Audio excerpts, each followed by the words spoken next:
Praktik prostitusi berkedok toko baju di Pakujaya, Serpong Utara, Tangerang Selatan bikin heboh. Warga yang mengira toko baju itu menjual pakaian, namun ternyata juga menjual perempuan. Satpol PP Tangerang Selatan menggerebek prostitusi berkedok toko baju itu Sabtu 28 Januari malam lalu. Dari penggerebekan terungkap bahwa toko baju itu memiliki 24 kamar untuk bisnis esek-esek serta sejumlah pekerja seks komersial. Hal tersebut diungkap oleh Sekretaris Dinas Satpol PP Kota Tangsel, Sabta Mulyana, dikutip dari akun Instagram @wargatangsel.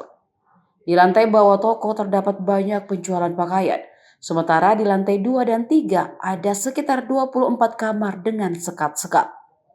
Petugas gabungan menyisir sejumlah kamar di lantai 2 dan 3, dan hasilnya sebanyak 16 orang diamankan, terdiri atas 10 perempuan berpenampilan seksi dan 6 laki-laki. Seorang pengelola yang menjadi garmo turut diamankan petugas. Tempat itu tidak terdeteksi karena yang terlihat adalah tempat jual pakaian. Di kamar yang disekat itu berukuran kecil, buat untuk kasur dan juga kipas angin. Kamar itu ditutup dengan tirai kain. Sejumlah PSK dipergoki tengah berada di dalam kamar sebelum diamankan.